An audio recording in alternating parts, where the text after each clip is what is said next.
Buenas tardes, bienvenidos a Punto de Encuentro. Mi nombre es José Mario Azalde. El día de hoy tengo la grata presencia virtual de un connotado jurista peruano, liberal, él, defensor del liberalismo en Perú. Estoy hablando del doctor Enrique Gersi. Doctor Gersi, es realmente para mí un honor estar hoy día con usted. Quería hace tiempo conocerlo y poder conversar sobre algunos temas que creo que son de común interés. Muchas gracias, para mí es un verdadero placer estar contigo y a través tuyo con todos los amigos en Arequipa. Yo estoy a tus Gracias. órdenes y claro, vayamos a conversar un rato sobre los temas filosóficos que tanto te interesan. Doctor, Dalmacio Negro Pavón, no sé si usted lo conoció. Lo conocí mucho, era mi gran amigo. Lamentablemente ya falleció hace algunos años, un gran profesor de Derecho y gran difusor del liberalismo clásico en España. Yo estudié a Dalmacio Negro en mi tesis de pregrado. Él tiene un libro que para mí Ujú. es una joya del pensamiento político que se llama La tradición liberal y el Estado. En ese libro, Sí, Dalmacio sí, Negro claro que sí. sostiene que la tradición política en Occidente es el liberalismo y que el liberalismo tiene sus fuentes en Grecia, en Roma y en el cristianismo. Yo quisiera partir por ahí. ¿Usted considera, comparte la opinión con el gran y lamentablemente fallecido Dalmacio Negro Pavón, que el liberalismo como tal puede ser considerado una tradición política de la civilización occidental? Es decir, el liberalismo es la gran contribución política de Occidente a la humanidad.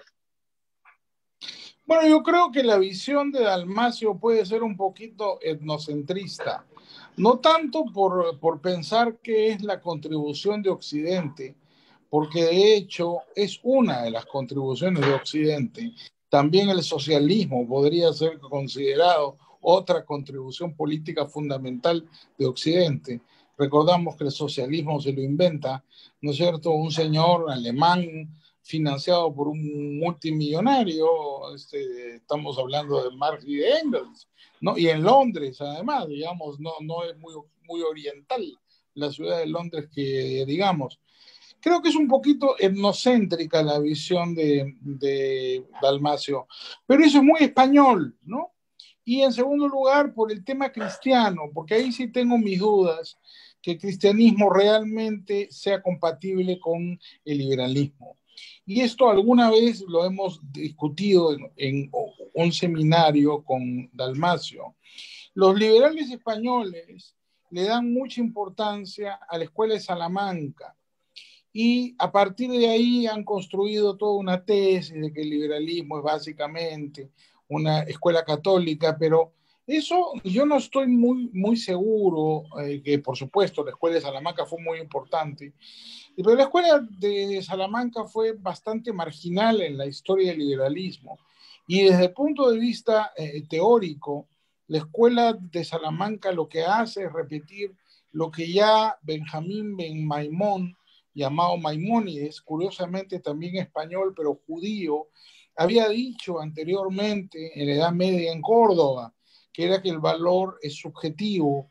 Entonces, yo creo que es difícil hablar, porque claro, si bien Córdoba está en España y uno podría decir Maimónides finalmente forma parte de la tradición occidental, creo que la escuela rabínica de Maimónides más bien es un claro heredero de una tradición medio oriental más que occidental. A mí me parece Estudiaba, etnocéntrica sí. la discusión, no tiene una relevancia, no importa si es de Occidente o es de Oriente, no importa si es europea no, o es de Asia, lo que importa más bien es tratar de definir el liberalismo, ¿no? Los protestantes Muy, lo que quería hacerle la recalcan, precisión, que muy sí, digamos, desarrollada las tesis de Maimónides por Leo Strauss, ¿no? Él en su bueno, pero historia, ya pues mucho tiempo después, ¿no? Pero si tú buscas una línea, hay una línea de Maimónides, recordemos que Maimónides muere en Tierra Santa, de hecho está enterrado al lado del lago de Tiberíades, ¿no es cierto? Él no podríamos ni siquiera clasificarlo propiamente como un español, ¿no? España en ese momento no existía. Él vivía en el Califato de Córdoba, cuando el Califato de Córdoba era además Claro, en todo caso una sociedad era en muy España abierta. en cuanto a geografía, pero no podíamos hablar de la hispanidad, ¿no? No en absoluto, en todo caso Ujú, la hispanidad es hija de esa mezcla, ¿no? Entonces, ujú. si tú hablas, por ejemplo, no con un profesor español, católico, conservador, como mi querido amigo Dalmacio, sino conversas con los anglosajones o con los protestantes en general, ellos inmediatamente van a negar, van a probablemente sostener la tesis cristiana y occidental, pero van a negar toda relación con el catolicismo y van a decir que no hay nada más anticatólico que el liberalismo, que el catolicismo Sí. fue autoritario y sigue siéndolo, y te ponen como De ejemplo el hecho, Vaticano, sí, que de el hecho Vaticano, hay encíclicas claro, que condenan el liberalismo, ¿no? no vayas tanto a las encíclicas, ándate al Vaticano. El Vaticano es el único Estado absoluto que queda en el mundo. Entonces, claro, los protestantes te dicen, ¿cómo va a ser católico si el catolicismo es el absolutismo por naturaleza?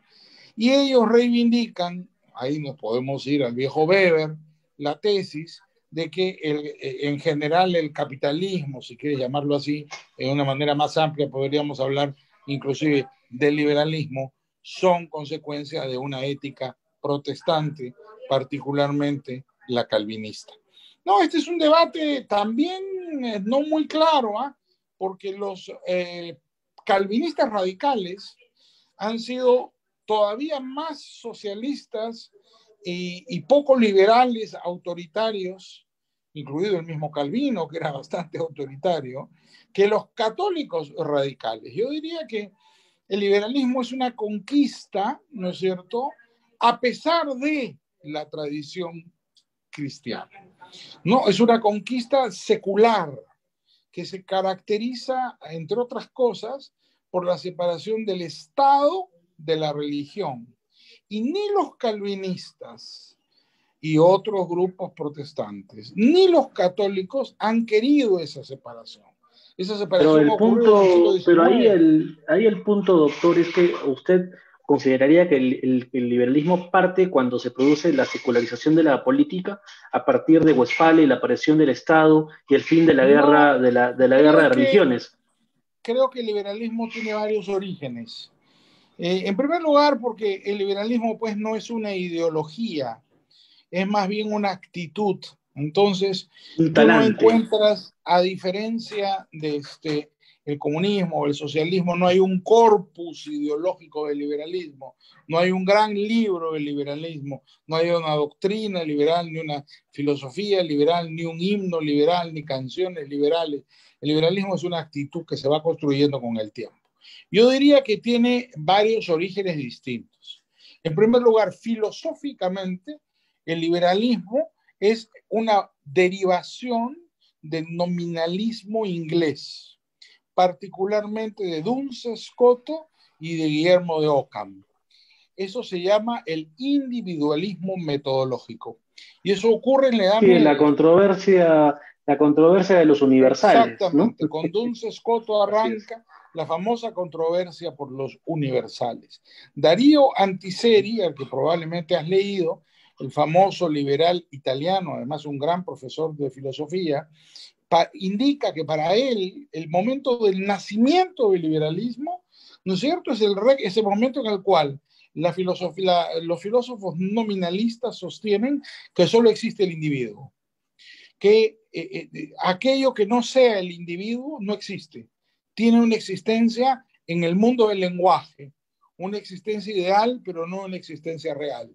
Que en el mundo real solo existimos tú, yo, María, Francisca, este perro, este gato.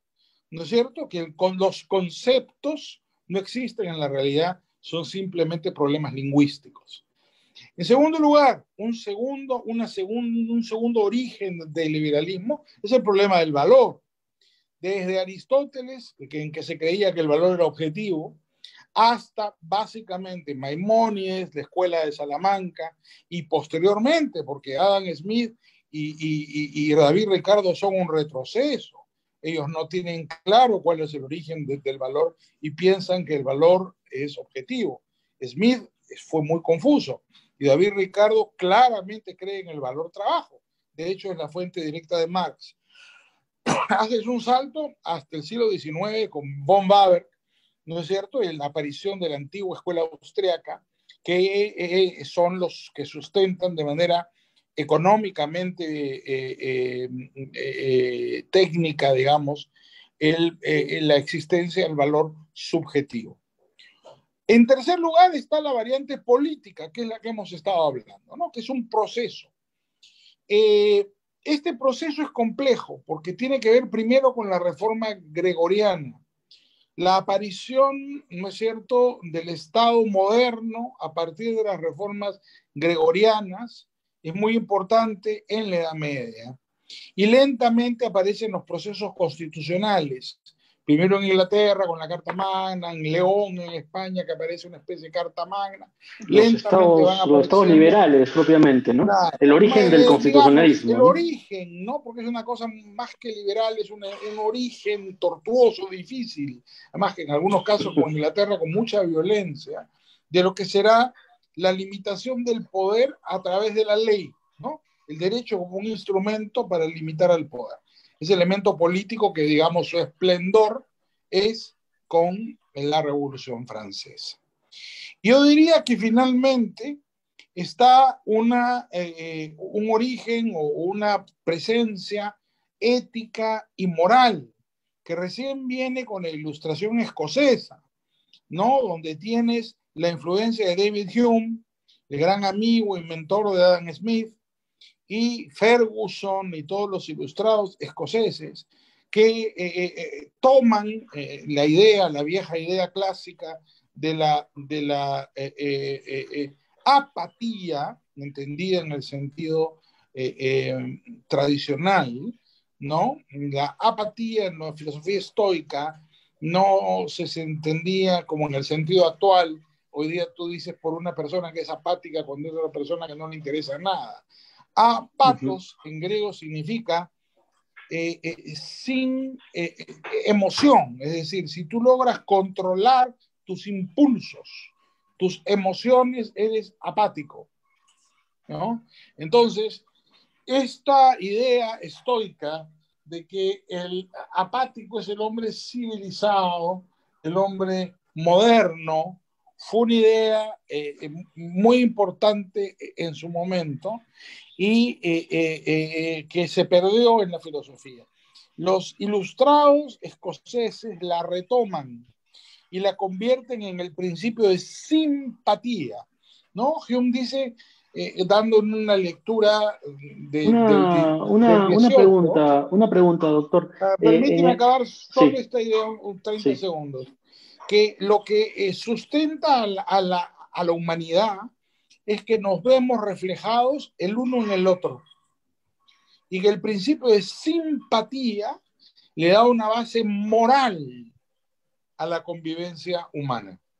Entonces, el desarrollo del principio de simpatía es la fuerza moral y ética de la libertad, ¿no? Entonces tú tienes un origen filosófico, un origen económico, el problema del valor, un origen histórico y un origen moral y ético, que son distintos en el tiempo, que se van enriqueciendo con el correr de los siglos, y eso es lo que da origen a las distintas corrientes que hoy día podríamos denominar como el liberalismo, ¿no? Sí. Voy a actuar de abogado al que yo considero mi maestro. Yo creo que Dalmacio Negro ha ejercido una gran influencia en mi visión de la política y del derecho. Dalmacio sostenía que el gran aporte de los griegos para el liberalismo tenía que ver con el uso de la razón pública, la posibilidad que tenían los hombres de poder deliberar, ¿no? Y poder llegar a acuerdos, ¿no? Ese es el gran aporte de la política de los griegos y que tiene que ver con el liberalismo. El liberalismo privilegia la deliberación, ¿no? Privilegia, digamos, la posibilidad de dialogar e incluso entenderte con el que piensa de manera distinta, ¿no? Esa posibilidad, digamos, dialógica es, según Dalmacio Negro, el gran aporte de Grecia, ¿no? para el pensamiento liberal, ¿no? Luego se remite a Roma, ¿no? La presencia del derecho romano, ¿no? La importancia de que la política esté sometida a la norma, ¿no? Y finalmente, en efecto, como usted bien lo mencionó, la influencia del catolicismo provendría de que el fin del hombre no sería, digamos, un fin inmanente, sino un fin trascendente. Es decir, que el hombre, la vida del hombre, no acaba dentro de lo que es la polis, sino, digamos, tiene una posibilidad de otro mundo, ¿no? Cuando, digamos, el catolicismo plantea el tema de la muerte y la resurrección, ¿no? Entonces, digamos, esa visión trascendente de la vida, que también, digamos, contribuye a la elaboración del concepto de dignidad de la persona, ¿no?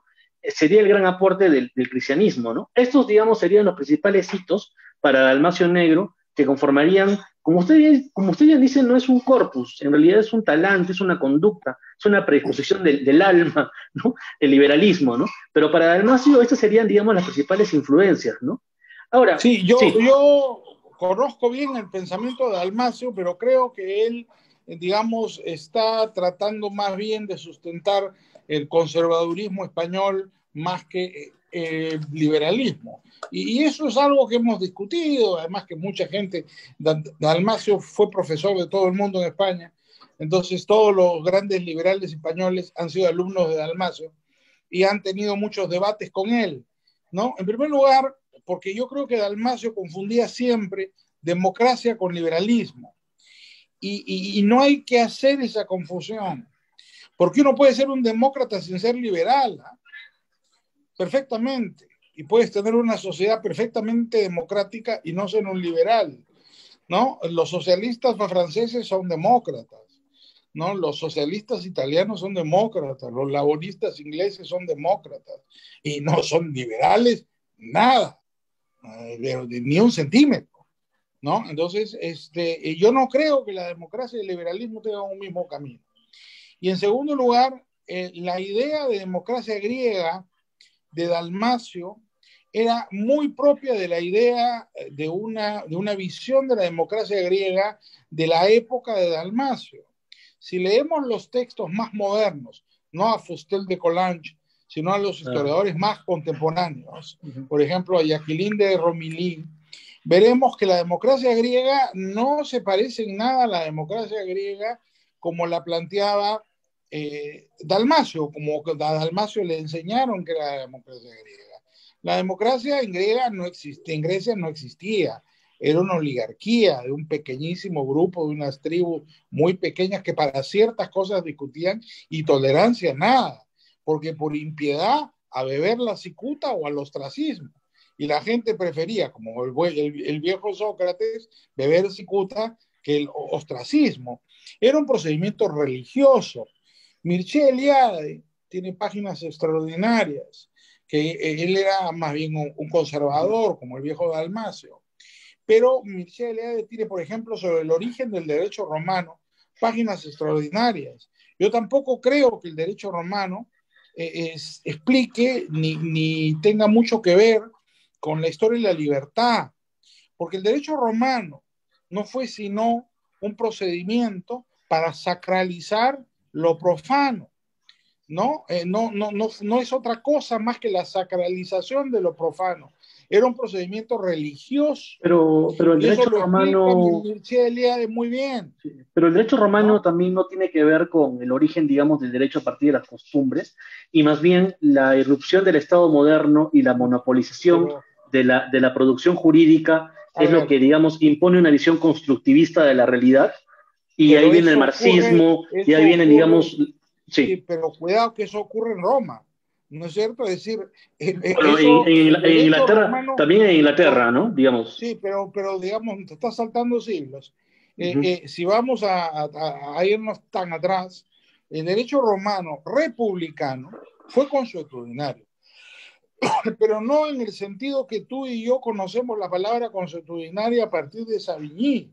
Por eso te menciono a Mircea Eliade, ¿no? En Roma, en la Roma republicana, las mores lo que buscaban era la sacralización de lo profano. Hay un libro maravilloso de Michel que se llama Lo sagrado de lo profano, donde él explica qué es el derecho romano. El derecho romano es magia. Es un procedimiento por el cual el pontífice, que era un sacerdote, sacralizaba lo profano. Por ejemplo, la hipoteca. Hasta hoy día, cuando uno habla de un bien hipotecado, eso fue un invento del derecho republicano romano, no dices, usas la expresión pesa un gravamen. ¿Por qué usas la expresión pesa un gravamen? Grava en latín significa piedra. ¿Por qué? Porque en derecho romano republicano, el pontífice, para publicitar la existencia de una hipoteca, ¿qué hacía? Le ponía una piedra en el techo a la casa hipotecada. Pero eso era un procedimiento religioso, ¿no es cierto? Por el cual, si tú sacabas la piedra del techo y no el pontífice, que solo la sacabas y acreditabas el pago, te mataban por impiedad. Entonces, no era un Pero no era, procedimiento, pero no era era, tampoco, no es tampoco sí, no era una garantía frente al absolutismo de los gobernantes durante la Edad no, Media. Y es más, el no, derecho, pero ya te fuiste a la Edad Media. bien, Quedémonos todavía en Roma, ¿no es cierto? bien, Podemos llegar a la Edad Media si quieres, ya. pero quedémonos en Roma. ¿Quién empieza el proceso de centralización del derecho? Los romanos. Claro, cuando viene el emperador, el sistema republicano no le gusta al emperador, porque en el sistema republicano el derecho era creación del pretor a través de la labor de dos asesores llamados los jurisconsultos, y había libre competencia de jurisconsultos que eran los que proponían una solución. El derecho romano es en sentido aristotélico un procedimiento tópico, es razonamiento tópico, son máximas de experiencia que utilizan los romanos para solucionar problemas, sometidos siempre a una interpretación religiosa, piadosa. Por ejemplo, la buena fe, de la que todo el mundo habla hoy día, era una diosa. Había un templo de la buena fe. Y el que tenía Sí, que ir al templo de la buena fe era aquel que no era romano. El pretor peregrino tenía autoridad para obligar al no romano. Entonces, cuando un romano contrataba con otro romano, no tenía que ir al templo de la diosa de la buena fe. En cambio, cuando un romano contrataba con un peregrino, como le decían a los extranjeros, o dos peregrinos entre sí, tenían que ir al templo de la buena fe porque no se presumía que actuaban de buena fe. Tenían que jurar delante de la diosa. Y castigo, la muerte. Entonces, el derecho romano, claro, ha ido evolucionando con el tiempo, por supuesto, y ha tenido múltiples adaptaciones. Pero la primera gran centralización autoritaria del derecho romano es en el periodo imperial, con los proculeianos y los sabinianos, en la etapa, si tú quieres, republicana del derecho, hubo una gran competencia, fue un procedimiento básicamente democrático, entre comillas, espontáneo, diría yo. Pero en el tiempo del emperador no, fue un proceso de centralización. No solo con los emperadores romanos, particularmente con los bizantinos. Y todos los procesos de codificación en realidad fueron procesos de supresión de las normas que no le gustaba al emperador. Por eso casi no conocemos el verdadero derecho romano. El derecho romano republicano casi no lo conocemos. Y el derecho romano que conocemos es el derecho es romano que el los imperial. emperadores bizantinos han querido que conozcamos. Solo cuando aparece en un incendio las instituciones de Gallo en el Renacimiento, se consigue el único libro completo de un jurista romano que nos ha permitido conocer más o menos cómo era el derecho romano. ¿Y sabes cómo era? Igualito que el derecho inglés. Por eso es que los ingleses dicen que ellos son los verdaderos herederos del derecho romano. El derecho romano era Claro, casuístico. la soberanía, digamos, radica, digamos, en la capacidad del pueblo mediante la costumbre de crear normas, ¿no? Básicamente, o sea, la soberanía Pero tendría un concepto jurídico, ¿no? me refiero más al derecho como técnica que como problema social. El Ujú. derecho romano, cuando tú lees a Gallo, es muy interesante, porque es igualito que estudiar derecho con un libro anglosajón. Va caso por caso, pero a diferencia de los anglosajones, que utilizan casos reales y van de lo particular a lo general, un Ujú. proceso de inducción, ¿no es cierto?, de lo particular a lo general. En el derecho romano usan casos hipotéticos, no casos reales. Por eso está lleno de ejemplos. Ticio con Cayo, que le venden a Nemio y Publio, son todos casos hipotéticos, no casos reales. Y así enseñaban el derecho en el tiempo de Gallo. Es muy interesante. Entonces yo con Dalmacio, al que lo he leído completo, le tengo gran admiración, era un gran amigo, era un hombre profundísimo. Yo tengo varias discrepancias con su manera de concebir el liberalismo. Creo que él más pensaba en jovellanos que en Milton Friedman, ¿no? Y más pensaba en la tradición krausista, ¿no? Que, qué sé yo, Aunque eh, valora, aunque, que en aunque Gary valora Becker. mucho, aunque valora mucho en el libro que le menciono, en la tradición liberal y el Estado, valora mucho el aporte de Hayek, por ejemplo, ¿no? Ahí sí, No, digamos. no, además él era miembro de Montpellier y era amigo de Hayek, pero él fue Ujú, muy español, entonces él sí. quiere dar una explicación muy castellana, sobre todo, a el origen del liberalismo, y seguramente hay cosas importantes que han sido aportes sin duda de la tradición hispánica al liberalismo, pero creo que el asunto es mucho menos nacionalista. El liberalismo surge a pesar del nacionalismo y trasciende mucho las fronteras y no es de un siglo. El liberalismo es una especie de pensamiento acumulativo a lo largo del tiempo. Duns Scoto es muy antiguo. Duns Scoto está enterrado en la Catedral de Colonia y Duns Scoto fue arzobispo de Colonia al final de su vida. Y claro, él es un hombre del siglo XIII, ¿no es Ujú. cierto? Y Ockham, al que nunca quiso, mira, los dos más grandes filósofos franciscanos, Duns Scoto y Ockham, no son ni beatos, ¿eh?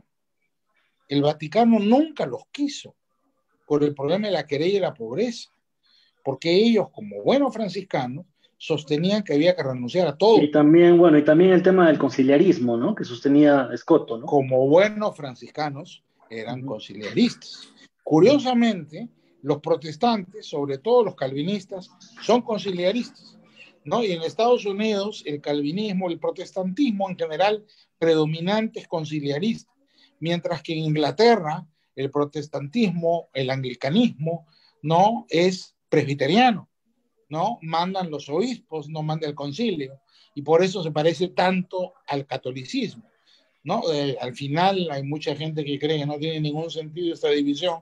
Finalmente la única Bueno, hay, discrepancia es, hay tantos conversos al catolicismo, digamos, del anglicanismo, Chesterton, por ejemplo, ¿no? Por mencionar a uno, sí, ¿no? pero, y Tony Blair en los últimos años, pero también, ojo, Tony Doctor, pero Blair, sí, cómo sí, va a comparar a Tony Blair no, con Chesterton? Pues, doctor. no, pero Tony Blair es bastante menos rojo que los otros, ¿no? Tony Blair era casi un Tory.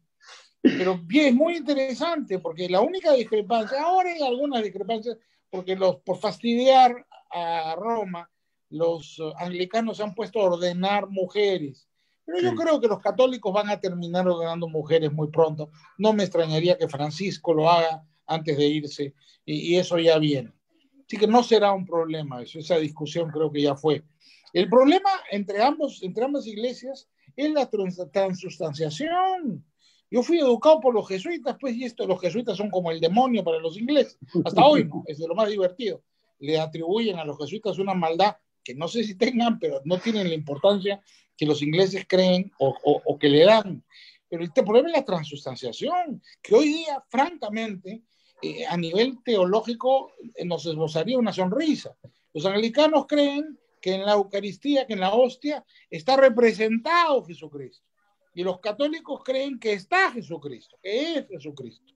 Esa discusión, que yo creo que Enrique VIII se le inventó, que no sabía cómo hacer para pelearse. Entonces se inventó ese cuento. Ha llevado a la hoguera a miles de personas. Eso no tiene ningún sentido. Hoy día mira, no, yo no me atrevo a hablar por el Vaticano, mucho menos, pero Francisco me parece un hombre sumamente práctico. Yo no veo a Y Francisco no usted cree sentándose en que, una mesa a discutir el tema. y usted cree que, para cerrar el tema del liberalismo en la iglesia, hizo bien la iglesia en considerar a Tomás Moro como el santo de los políticos? ¿Qué consideración tiene usted a Tomás Bueno, Moro? Tomás Moro en su época no fue muy importante, ¿no? Entonces, como Tomás Moro expresó una rebeldía, la Iglesia Católica lo tomó como un emblema de la libertad de conciencia, ¿no es cierto? Y de la independencia en general que un hombre puede tener hasta que le cueste la vida. Pero más importante para el catolicismo británico es Thomas Becket, ¿eh? La muerte de Thomas Becket. A Thomas Becket lo mata, y esto tiene que ver mucho con la historia del derecho, por el problema del ne bis in idem. Enrique II, el papá de Ricardo Corazón de León, el marido de la famosa reina Leonor de Aquitania, hereda el trono de Inglaterra de casualidad. Él era duque de Normandía, punto. Era francés, ni siquiera era inglés. No hablaba bien el inglés, de hecho. De hecho, el escudo de los reyes de Inglaterra hasta hoy es el escudo de Enrique II Plantagenet, ¿no es cierto? Y dice, Dios es mi derecho. En francés está el escudo de los reyes de Inglaterra por Enrique II. Enrique II hereda de un tío el trono de Inglaterra y se casa en segundas nupcias, ella anulada su matrimonio, la mujer más bella de la historia, según los trovadores, Leonor de Aquitania, la única mujer que ha sido primera reina de Francia y después reina de Inglaterra. Entonces, Enrique II llega a Inglaterra y hereda un trono que no correspondía con su cultura, era un francés que, como todos los franceses, es centralista, autoritario.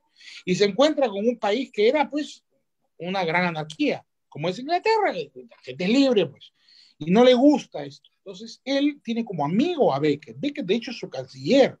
Y Thomas Becket era arzobispo de Canterbury. Pero se produce un pleito entre los dos, muy grave. ¿Por qué? Porque Enrique II quería monopolizar el poder judicial y quería que solo pudiera administrar justicia el rey. Y Becket se le pone adelante y le dice, no, señor, la justicia eclesiástica es independiente de la justicia real.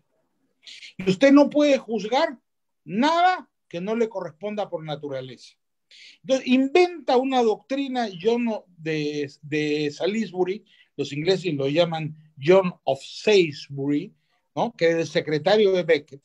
Inventa una doctrina según la cual bastaba conjurar para sustraerse de la competencia de los tribunales reales y someterse a la jurisdicción de los tribunales eclesiásticos. Por eso se jura en Inglaterra. Ya fue parte del pleito que se llama la disputa por las constituciones de Clarendon. Forman parte de la esencia del common law. Entonces, ¿qué sucede? Hay una disputa por quién está por encima de quién. Y la iglesia se niega a reconocer que los tribunales reales están por encima de los eclesiásticos.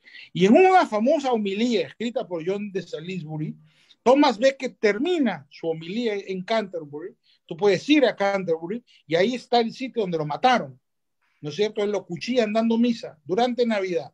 Él termina su homilía pocos días antes de que lo manden matar con una frase famosa, ne bis in idem, ¿no? Citando a Nahum 1.9, Nahum, un profeta menor, 1.9, que es la profecía de la caída de Nínive, que dice, Dios no tocará dos veces su trompeta, ¿no es cierto? Entonces, claro, hoy día, en el contexto actual, dirás que tenía que ver esa discusión. Él quería sostener con eso que lo que Dios juzgaba no lo podía juzgar el hombre, y eso se ha convertido en una institución del derecho con el correr de los siglos. Claro, eso le costó, esa frase, le cuesta la vida, porque Enrique II, que era un energúmeno, lo manda a matar en el altar, dando misa. Entonces, entra un grupo de soldados durante la Navidad y dando misa al arzobispo de Canterbury, que es el primado de Inglaterra, lo asesinan. Entonces, cuando tú llegas a la catedral de Canterbury, hoy día donde está enterrado Becket, y hay colas, es un santo católico, ¿eh? Y hay colas, miles de personas ingleses, es el santo de las causas perdidas en el mundo anglosajón, no San Judas Tadeo como es en nuestro mundo católico. Y hay colas de gente venerando a San Thomas Becket.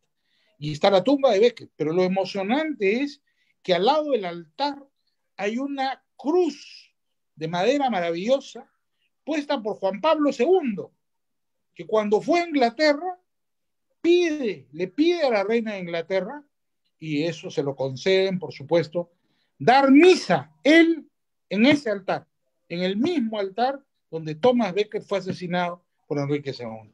Esa es parte de una tradición católica supérstite en el mundo anglosajón, muy interesante. Harold Lerman Lord Acton, era católico, sí. él acuñó esa frase de que, no sé si es correcto, pero un católico es un liberal que no se sabe, o algo así, ¿no? Claro, acuérdate que Acton nace en Nápoles. En la época, Acton, él era católico, pero nace en Nápoles. ¿Y por qué nace en Nápoles? Porque era una época, por dos razones. Entre los aristócratas ingleses estaba de moda ir a vivir a Italia, que era como ir a vivir al mundo salvaje. Para que veas cómo ha cambiado el mundo, ¿no es cierto? Todos los jóvenes aristócratas ingleses, se viaja el siglo XVIII, todos los jóvenes aristócratas ingleses iban a Italia en búsqueda de un sitio salvaje, primitivo.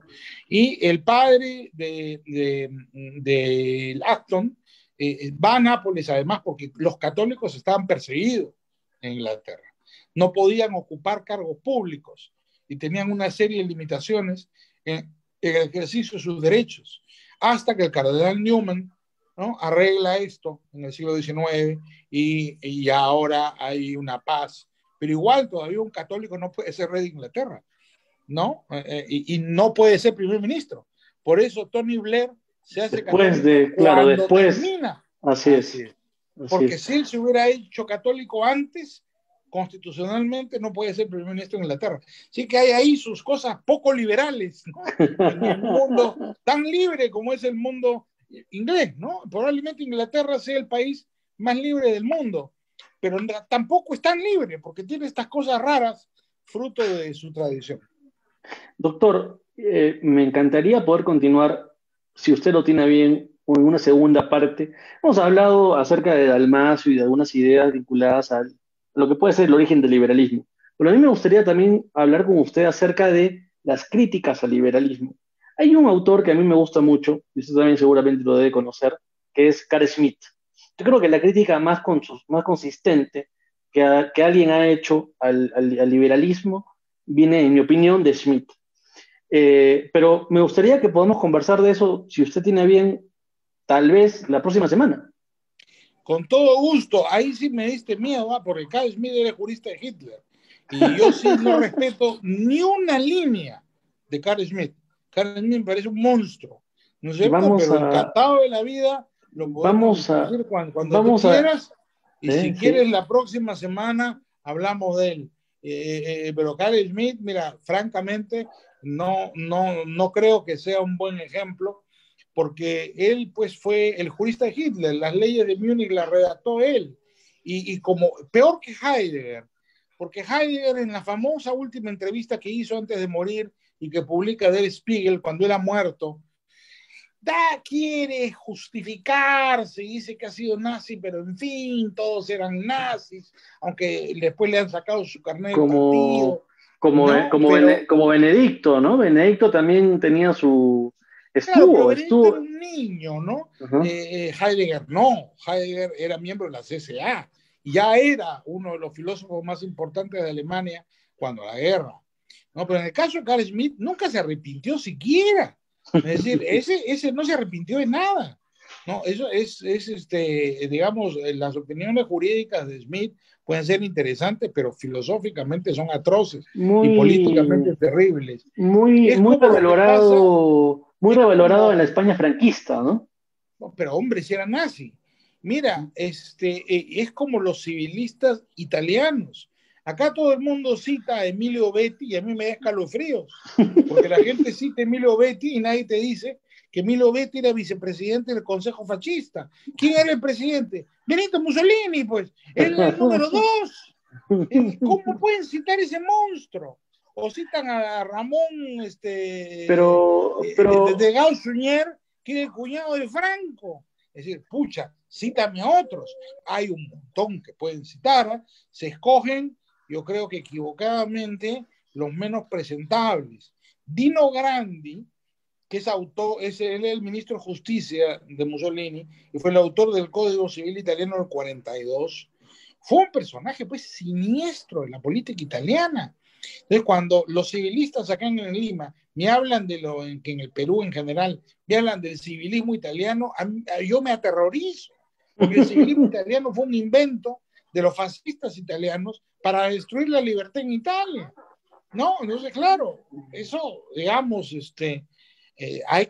yo creo que hay que desenmascarar a mucha de esta gente, ¿no? Que quiere hoy día pasar piola, pero no, ellos tuvieron una participación nefasta en la presión Pero, del totalitarismo, ¿no? pero doctor, a ver, también los nazis aportaron el Volkswagen Escarabajo, ¿no? El Porsche, Sí, bueno, y también la, la Fanta, pero no fueron los nazis, ¿no? y Paul fue un gran la, inventor, y la y la Fanta, ropa, y la ropa, no me acuerdo cómo se llama el modista Hugo de Boss era Hugo Boss, Hugo era el Boss. modisto de Hitler, pero eso no me hace que yo comulgue con las ideas nazis, ni que tenga ninguna simpatía, ¿no es cierto?, por el señor Schmidt. Schmidt fue mira, las leyes de Múnich son espantosas. Ahí es donde se dispone la eutanasia de todos los niños que han nacido con algún problema de debilidad mental. Y eso fue uno de los grandes crímenes contra la humanidad de esa época, ¿no? Pero en fin, podemos discutir el tema cuando quieras y yo siempre estaré a tus órdenes y simplemente cuestión Se de que nos agradece, pongamos en contacto. se Ah, agradece, te doctor, agradezco por la amabilidad y y nuevamente un gran estaré, abrazo y y un estaré con saludo para todos. estaré con una camisa también acorde a los tiempos. Claro, como quieras. Además, todo depende, pues, si hay audiencia, yo me pongo traje igual que tú.